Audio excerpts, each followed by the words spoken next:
Olá pessoal, vamos tratar agora das vedações constitucionais em matéria orçamentária. É o artigo 167 da Constituição Federal. A gente vai bater ele de ponta a ponta, do primeiro inciso até lá, o último parágrafo dentro desse dispositivo. Você vai ver que muitos assuntos você já viu, que muitas vezes quando a gente estuda um determinado tema, a gente tem o tema no edital e a gente tem que sair pensando, tem que ir pegando de leis, da Constituição para desenvolver o tema.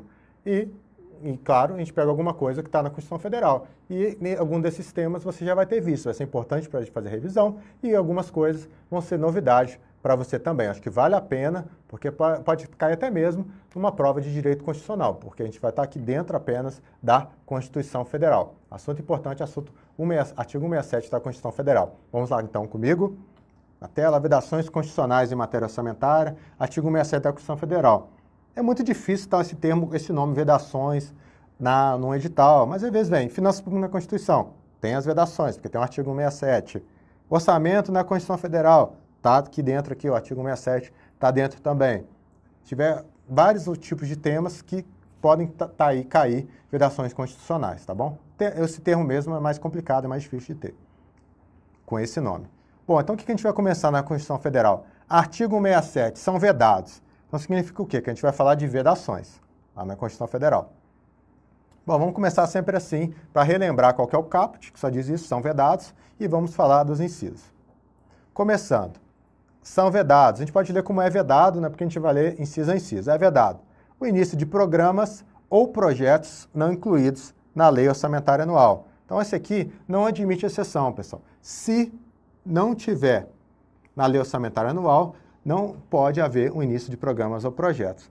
Quem já estudou, que a gente vai revisar aqui nos nossos, que também está no artigo 167, tem lá nenhum investimento cuja execução ultrapassa o exercício financeiro, não pode ser iniciado sem previsto no PPA. No caso do PPA, é somente não ultrapassar o exercício financeiro e se refere apenas aos investimentos. No caso da LOA, não. No caso da LOA, não tem conversa. Não pode começar um programa, um projeto, se ele não tiver incluído na Lei Orçamentária Anual, sem exceção.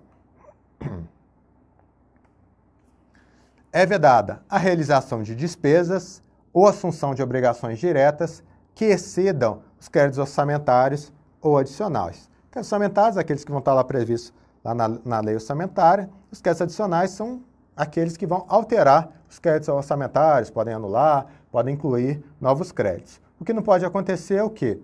Realizar uma despesa ou mesmo assumir uma obrigação, ainda que não seja a realização de despesa, mas assumir uma obrigação que vai gerar uma despesa que seja superior ao quantitativo, superior à dotação orçamentária. Então, se você tem uma dotação orçamentária de 1 milhão, né, para uma determinada ação, não pode assumir um compromisso para gerar uma despesa de 1.100.000. O limite vai ser 1 milhão, é isso que está dito nesse dispositivo. Vedada a realização de despesas ou assunção de obrigações diretas que excedam os créditos orçamentários ou adicionais. Créditos orçamentários, como eu disse, são os aprovados na LOA. Eu gosto de deixar aqui para você conseguir acompanhar, né? Não só pelo que eu estou falando. Os créditos adicionais são aqueles alterações na lei orçamentária. O conceito legal de créditos adicionais são o quê? Autorizações de despesas não computadas ou insuficientemente dotadas na lei do orçamento. Prosseguindo, esse dispositivo aqui, pessoal, é um dispositivo importante que a gente chama de regra de ouro das finanças públicas. Olha o que ele diz. É vedada a realização de operações de crédito que excedam o montante da despesa de capital. Então, qual que é a regra desse dispositivo? A ressalvada, a gente já vai entrar depois aqui na exceção. Qual que é a regra? Regra de ouro. Regra. É vedada a realização de operações de crédito que excedam o montante das despesas de capital. Essa é a regra. Ressalvada. Qual é a exceção?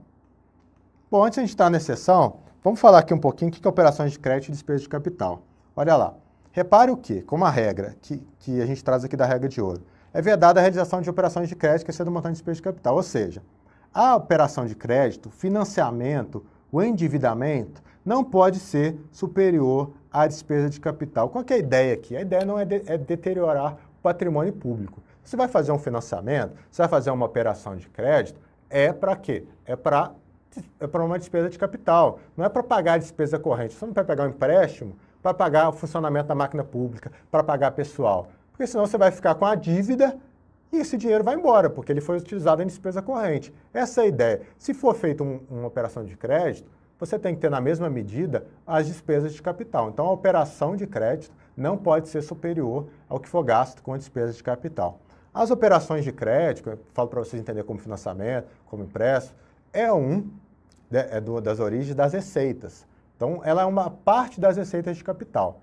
E essa comparação, operações de crédito, que é uma parte da receita de capital, ela é comparada a todas as despesas de capital. Veja só, quando a gente fala aqui na regra de ouro, operações de crédito, sei que nesse momento é um pouco complicado, que muita gente ainda não estudou as classificações de receita e despesa, mas veja lá, quando a gente fala de operações de crédito, não são todas as receitas de capital, veja. E quando a gente compara com as despesas de capital, a gente vê que são todas as despesas de capital. Então, operações de crédito não podem ser superiores às despesas de capital. Então, as despesas de capital têm que estar lá em cima, de preferência, e a operação de crédito aqui embaixo. Você tem que estar conservando o patrimônio público, fazendo investimento, fazendo inversão financeira, e a operação de crédito tem que estar lá embaixo. Ou, no máximo, ela pode estar igual, ela não pode exceder. A operação de crédito não pode estar aqui, em cima, e a despesa aqui, ó.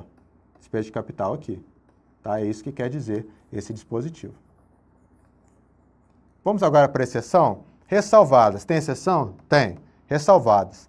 As autorizadas mediante créditos suplementares ou especiais, com finalidade precisa, aprovadas pelo Poder Legislativo por maioria absoluta. Bom, então tem algum caso que a operação de crédito, ó, vou escrever aqui de novo, ó, que a operação de crédito pode estar aqui, fica mais legal para vocês verem. E a despesa de capital pode estar aqui? Pode exceder, ter essa diferença? Pode. Nesse caso aqui, ó, se for autorizado mediante créditos suplementares especiais com uma finalidade precisa, aprovados pelo Poder Legislativo por maioria absoluta. Então, uma regra bastante restrita, que é muito difícil até de ser aplicada, porque, pelo menos no âmbito federal, é difícil que as operações de crédito excedam o despesa de capital, então é muito difícil que isso seja utilizado. Mas é uma brecha que foi dada numa situação emergencial da operação de crédito exceder a despesa de capital. Essa é a nossa regra de ouro.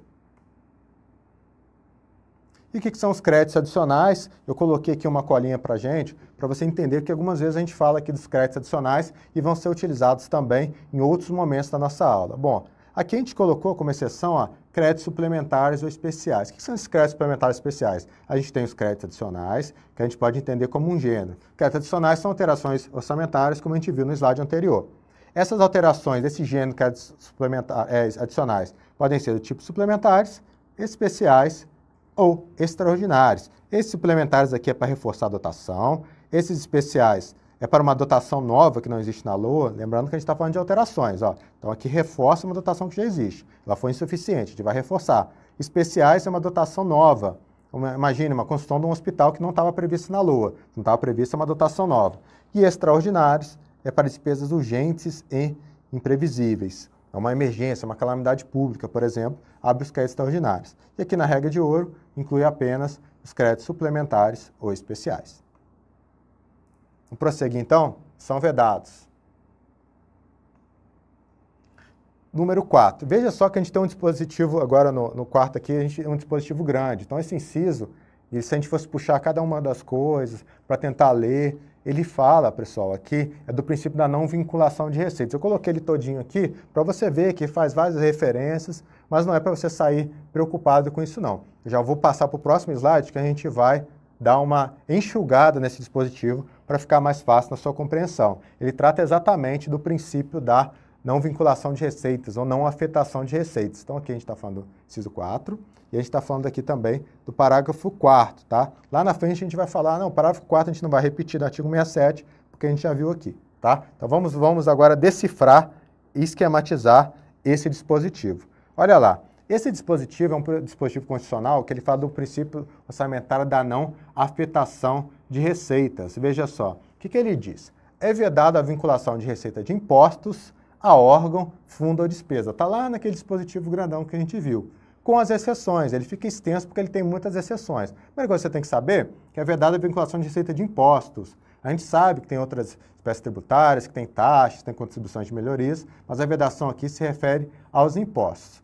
Exceto, então, ou seja, nesse caso pode vincular repartição constitucional dos impostos, é uma das referências que está lá, aqueles impostos que são distribuídos por força constitucional, repartido por força constitucional, então pode ser vinculados. Destinação de recursos para a saúde, também a Constituição pode vincular recursos para a saúde. Destinação de recursos para o desenvolvimento do ensino, muitas vezes aparece como vinculação à educação e as bancas consideram corretas, tá? Mas manutenção e desenvolvimento do ensino, na verdade, é uma parte da educação, uma parte muito significativa, muito grande, e percentualmente falando também, mas não é educação como um todo. Mas a prova aparece educação, você pode considerar como correta, tá? Vinculação de impostos. Pode também ter vinculação para destinação de recursos para atividade de administração tributária, lá na Receita Federal, o pessoal que está vinculado à administração tributária, pode até mesmo ter vinculação para que eles possam exercer a sua atividade de administração tributária, por ela ser importantíssima para o Estado. Prestação de garantias das operações de crédito por RO. Você entenda que a garantia também pode ser dada na operação de crédito por RO por vinculação de receitas. Então, imagina aí que tem um empréstimo, tá? Um empréstimo para insuficiência de caixa. A gente está numa dívida, ele quer fazer um empréstimo para insuficiência de caixa, está faltando dinheiro. Então, ele faz um empréstimo de instituição financeira, ele vincula para poder que ele faça o pagamento à receita de algum imposto. Então, ele pode prestar garantia de operações de crédito para RO. Tudo isso estava lá naquele quadro grande, no slide anterior que a gente passou.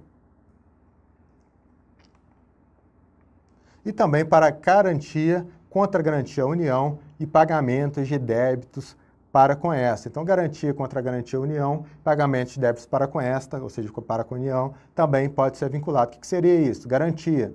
A garantia você entende como fiador. Então, você vai lá, quer alugar um imóvel, e garantia contra garantia. Eu vou tentar explicar na situação de um fiador para você entender que fica mais fácil. Depois eu trago aqui para a realidade da Constituição. Imagina lá que você quer alugar um apartamento e se diz que você precisa de um fiador. Aí você vai lá, chama um amigo seu para ser o fiador. Então, o que acontece? Ele é a garantia. Se você não pagar, ele paga. Isso a gente chama de garantia. E o que seria uma contra-garantia? Seria você falar o seguinte, ó, você vai ser meu fiador, né? Assim, ele vai ser o seu fiador, né? Ele vai ser o seu garantidor, ele vai ser a sua garantia. Você vai falar assim, ó, bem, sou seu amigo, eu vou ser sua garantia. Mas se você não pagar, eu vou pegar o seu carro. Então, eu quero uma contra-garantia para caso você não pague. Isso seria a contra-garantia. Seria a garantia da garantia. Você entenda a garantia como fiador, seja aquele que vai pagar se você não pagar, e a contra-garantia é uma forma daquele que pagou para você recuperar. Vamos trazer isso então para a realidade constitucional. Imagina lá que tem um Estado que quer fazer uma dívida. Para ele fazer uma dívida, ele dá como garantia a União. A União aceita. Então, você vai se endividar, então a garantia vai ser vai ser a União. O governo federal vai dizer, ó, eu pago se você não pagar. Imagina que o Estado vai lá e não paga a dívida. E executa a garantia, a União tem que pagar. Só que para a União não ficar na mão, ficar na dívida, não ter como recuperar depois, ela faz também nesse contrato uma contra-garantia, que seja a vinculação de impostos daquele determinado Estado. Então o Estado não pagou, aciona a garantia a União paga. E a contra-garantia, a União vai e faz a vinculação de impostos. Então, veja aqui na tela, todo aquele dispositivo que a gente passou. Quem já estudou os princípios orçamentários já viu isso aqui, mas como é um assunto que tem várias exceções, acho que nunca é demais estudar, até para quem já teve que estudar princípios orçamentários. Então, aqui estamos que o princípio da não afetação de receitas, ele diz que, ou o princípio da não vinculação, que é vedada a vinculação de receita de impostos, isso é muito importante, e tem as exceções, repartição constitucional dos impostos, destinação de recursos para a saúde, destinação de recursos para o desenvolvimento do ensino, destinação de recursos para a atividade de administração tributária, prestação de garantias das operações de crédito por RO, garantia, contra-garantia à União e pagamentos de débitos para com esta. Prosseguindo agora o nosso artigo 167. São vedados. É vedada a abertura de crédito suplementar ou especial sem prévia autorização legislativa e sem a indicação dos recursos correspondentes. Veja só, lembra que a gente viu aqui, fez aquela nossa colinha sobre os créditos? A gente viu que os créditos adicionais podem ser suplementares, especiais ou extraordinários. Aqui, dentro dos créditos adicionais, a gente está falando apenas do suplementar ou especial. O que diz? Que ele não pode ser aberto, é vedada a sua abertura sem prévia autorização legislativa, ou seja, tem que ter uma autorização legislativa. Para quem já estudou créditos adicionais já sabe que essa autorização legislativa no crédito suplementar pode ser até mesmo na LOA, essa autorização pode ser até mesmo na LOA, não tem problema. E no crédito especial tem que ser necessariamente uma lei específica. E também é vedada sem indicação dos recursos correspondentes. Então, para que seja a nossa colinha para você não esquecer, a indicação dos recursos correspondentes também é obrigatória nos créditos suplementares ou especiais, tá bom? Lembrando aqui que eles podem ser autorizados por lei. E a indicação obrigatória das fontes de recursos. Porque aqui a gente está na negativa, né? A Constituição usa muito isso na negativa, na parte de orçamento público. Então, é vedada a abertura de crédito suplementar especial sem prévia autorização legislativa e sem indicação dos recursos correspondentes. A gente pode falar de outra forma. O crédito suplementar ou especial pode ser aberto. Para ele ser aberto, ele tem que ser autorizado por lei e tem que ter a indicação obrigatória das fontes de recurso. Prosseguindo aí nas vedações. Bom, aqui a gente vai falar do princípio também, o princípio orçamentário que chama da proibição do estorno. Veja que a gente está falando desse inciso e está falando também do parágrafo 5º. E a gente vai para a próxima tela, da mesma forma que a gente fez do princípio de não vinculação, e a gente vai abrir esse dispositivo para ficar mais fácil da compreensão. Então veja que a gente já falou do parágrafo 4º, parágrafo 5º, que eu não vou precisar repetir lá no final da nossa aula. Vamos lá então. Então, o que diz o princípio da proibição de estorno, o princípio constitucional, o princípio orçamentário? Ele diz o seguinte, ó, como regra, que é o que está lá no outro slide, regra, é vedada a transposição, o remanejamento ou a transferência de recursos de uma categoria de programação para outra ou de um órgão para outro sem prévia autorização legislativa. Então, veja que a gente tem uma exceção, né? Porque se a gente está falando que sem prévia autorização legislativa, quer dizer que com autorização legislativa já pode. A gente já pode imaginar que tem uma exceção implícita. Que se tiver autorização legislativa, você pode sim fazer a transposição, remanejamento e transferência de recursos, tá? Mas sem prévia autorização legislativa não pode. E uma exceção que está até relativamente recente na Constituição Federal, que é aquele parágrafo 5º que foi acrescido ao nosso artigo 167, ele traz uma exceção, ó. A exceção é a seguinte, ato do Poder Executivo, ou seja, se é um ato do Poder Executivo, ele não vai precisar de autorização legislativa, e está aqui explícito, ó, sem necessidade de prévia autorização legislativa, poderá transpor, remanejar ou transferir recursos de uma categoria de programação para outra, ou seja, fazer o que era proibido aqui na regra geral, no âmbito das atividades de ciência, tecnologia e inovação, com o objetivo de viabilizar os resultados de projetos restritos a essas funções. Então, para a gente entender por que foi incluído esse dispositivo, para dar mais celeridade. Então, quando a gente está falando de ciência, tecnologia e inovação, não pode ficar esperando uma autorização legislativa, que pode demorar muito tempo. Isso aqui precisa de velocidade. Tecnologia, ciência e inovação precisa de velocidade. Então, é autorizado que um ato do Poder Executivo, sem necessidade de passar pelo Legislativo, possa ser utilizado no âmbito de ciência, tecnologia e inovação para viabilizar os resultados de projetos restritos a essas funções. Então, regra geral, não pode transpor, remanejar, transferir recursos de um órgão para o outro, de uma cadeia de programação para outra, se não tiver autorização legislativa, ou seja, com autorização legislativa pode, e exceção, um ato do Poder Executivo voltado para a área de ciência, tecnologia e inovação pode sim, sem passar por prévia autorização legislativa. Aí pode transpor, remanejar ou transferir recursos. Prosseguindo. É vedada a concessão ou utilização de créditos ilimitados. Esse também é um princípio orçamentário, está previsto na Constituição. É o princípio da quantificação dos créditos orçamentários. O que ele diz? Sem exceção. É vedada a concessão ou utilização de créditos ilimitados. O que seria um crédito ilimitado? Imagina lá, na lei orçamentária, gastos com saúde. Tem que ter um valor lá, um valor de 50 bilhões, que seja, mas tem que estar lá na lei orçamentária anual. Não pode dizer assim, a saúde é importante, é fundamental, deixa eu gastar quando quiser. Isso não, isso seria uma dotação ilimitada e não pode. O princípio da quantificação dos créditos orçamentários, olha lá, é vedada a concessão ou utilização de créditos ilimitados. É vedada a utilização, sem autorização legislativa específica, de recursos do orçamento fiscal e da Seguridade Social para suprir necessidades ou cobrir déficit de empresas, fundações e fundos, inclusive dos mencionados no artigo 1015, parágrafo 5, que são os fundos que estão lá previstos nos orçamentos. Então, pessoal, não pode, sem autorização legislativa, cobrir buraco de empresa pública, ou seja, cobrir déficit, né? Cobrir buraco de empresas públicas, fundações e fundos. Lá, não pode tirar recurso lá do orçamento fiscal, não pode tirar recurso da Seguridade Social para cobrir déficit de empresas, fundações e fundos sem autorização legislativa.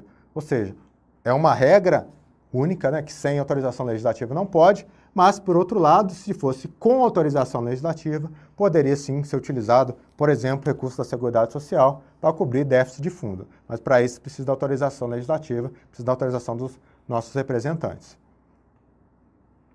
É vedado também a instituição de fundos de qualquer natureza, sem prévia autorização legislativa. Então, sem prévia autorização legislativa, também não pode instituir fundos de qualquer natureza.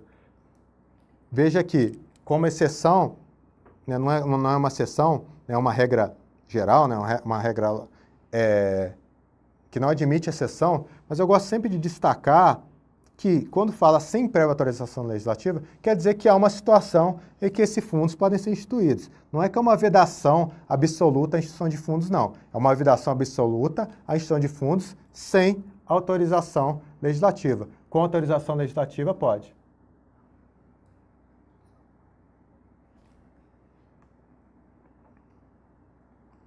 Prosseguindo. São vedadas a transferência voluntária de recursos e a concessão de empréstimo. Então, a gente está indo durante duas coisas diferentes. Olha lá. É vedada a transferência voluntária de recursos e a concessão de empréstimo. Transferência voluntária, saindo da Constituição, fala bastante lá na Lei de Responsabilidade Fiscal. E a concessão de empréstimos também. Não se pode conceder empréstimos. Em que situação? Quando é que a gente não pode ter transferências voluntárias e quando é que a gente não pode ter a concessão de empréstimos? Inclusive, por antecipação de receita. Então, inclui também antecipação de receitas orçamentárias. Por quem? Pelos governos federal e estadual e suas instituições financeiras para pagamento de despesas com o pessoal. Então, vamos ver aqui de novo, ó. Retomando. A gente começa a ler, tem muita informação, quando a gente volta fica mais fácil. Olha lá. É vedado. Transferência voluntária e concessão de empréstimos, que ficou entendido. Em que situação? A situação quando é do governo federal e estadual e suas instituições financeiras. Para quê?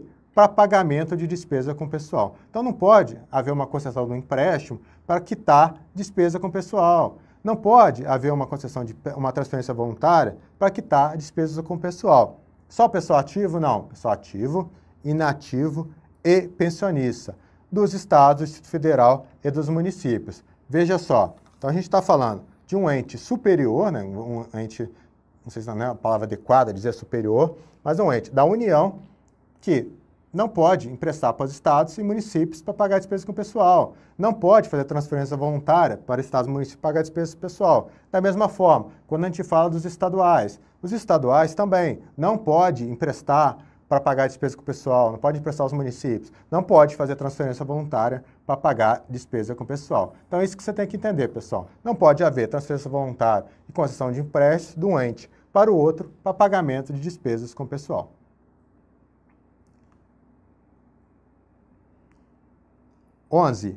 É vedada a utilização dos recursos provenientes das contribuições sociais de que trata o artigo 195.1a, 1 e 2, para a realização de despesas distintas do pagamento de benefícios do regime geral de previdência social, de que trata o artigo 201. Não precisa se preocupar com esse dispositivo que eu vou falar para vocês. O que ele está dizendo? Que não se pode pegar os recursos que é de contribuições sociais, que estão lá no artigo 95 da Constituição, para realizar despesas distintas do pagamento do própria Previdência Social. Então, fala um óbvio, mas que antes da Constituição Federal era muito utilizado. Você não pode pegar a contribuição social que está voltada para a Previdência Social, para o pagamento aqui do regime geral de Previdência Social, para ser utilizada em outra coisa. É isso que está dizendo esse dispositivo, tá? Olha lá, contribuição social não pode ser utilizada para outra coisa a não ser para pagar o regime geral de Previdência Social. Prosseguindo. Esse dispositivo também já deve ter sido estudado por você quando estudou instrumentos de planejamento e orçamento. Vamos direto aqui abrindo ele, né? Lembrando que o exercício financeiro vai de 1º de janeiro a 31 de dezembro. Então a gente tem lá, o que ele diz? Ele está na negativa, a gente passa ele para positivo para ficar mais fácil de entender. Olha lá, para afirmativa. Investimento ultrapassa o exercício financeiro? Sim. Se ele ultrapassa, ele exige prévia inclusão no PPA ou lei que autoriza a inclusão. Lembra quando a gente falou lá no primeiro, quando a gente começou esse artigo 167, a gente falou lá que é vedado o início de programas ou projetos incluídos na LOA? Lá não tem conversa. Se não tiver incluído na LOA, não pode começar. Aqui, no caso do PPA, tem conversa. Por quê? Porque ele só é obrigado que está no PPA, e mesmo assim, a gente só está falando de investimento, na LOA a gente está falando de todas as despesas, aqui a gente está falando apenas de investimento, E ele, mesmo assim, ele só tem que estar no PPA se ele ultrapassar um exercício financeiro, ou seja, se ele virar o ano, se ele for de 31 de dezembro, for passar para 1º de janeiro, aí ele tem que estar no PPA. Então, ele exige inclusão no PPA ou lei que autoriza a inclusão. Você já deve ter visto eu falar alguma vez que se ele está quase no PPA, eu gosto de guardar dessa forma.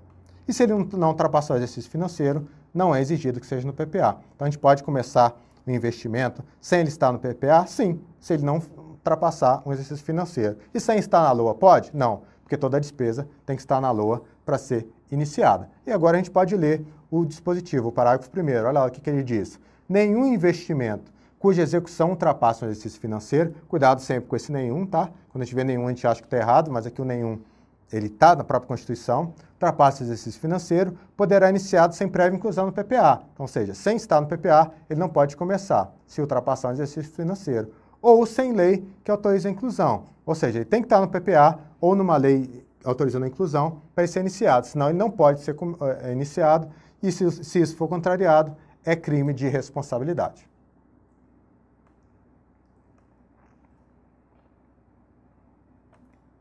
Prosseguindo agora, o parágrafo 2º. Aqui, quem já estudou também os créditos especiais, extraordinários, já sabem também. Ele diz o seguinte, ó, os créditos especiais extraordinários, você já está acompanhando aqui, você já sabe, que são 2 espécies de créditos adicionais, terão vigência no exercício em que forem autorizados. Então, a regra geral é que os créditos adicionais têm vigência no exercício que forem autorizados. Isso vale para suplementar, especial e extraordinário. Só que extraordinários entram em exceções, ó. Olha só a vigência dos créditos especiais. Qual é a regra? Que vai até aqui, ó. Qual é a regra em relação aos créditos especiais extraordinários? Que vale para todos os outros. Limitado ao exercício financeiro. Então, se foi aberto, foi autorizado um crédito extraordinário no dia 10 de janeiro, com a regra, viger até 31 de dezembro. Essa é a regra geral para os créditos extraordinários, os créditos especiais e também para os créditos suplementares que não estão aqui. Essa é a regra geral. Só que, veja esse salvo, que está relacionado apenas aos especiais extraordinários. Ou seja, a gente vai apresentar aqui agora uma exceção que só vale para os créditos especiais extraordinários. O que é exceção? O que é esse salvo?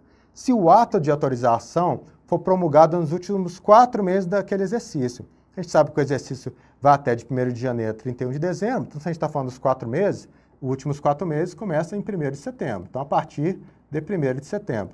Casos em que, reabertos no limite dos seus saldos, poderão viger até o término do exercício financeiro subsequente. O que está dizendo esse dispositivo? Regra geral dos créditos adicionais, poderão viger até o final do ano, até 31 de dezembro, ok. E nos casos especiais, em casos específicos, em que os créditos especiais extraordinários forem abertos a partir de 1º de setembro, ou seja, até os 4 meses do encerramento do exercício financeiro, eles poderão virar o ano, poderão ir para o exercício seguinte. E eles são reabertos nos limites dos seus saldos. Parece que é difícil? Não.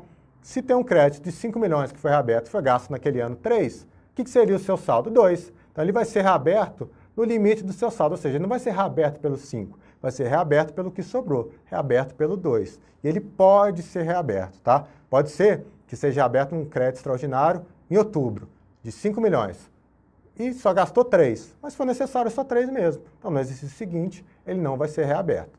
Se ele for, vai ser no limite do seu saldo. Vamos ver de novo agora, ver se ficou mais fácil, ó. Regra geral, limitado ao exercício financeiro. Exceção, se aplica só aos especiais extraordinários, salvo se o ato de autorização for publicado nos últimos 4 meses de exercício, a partir do 1º de setembro.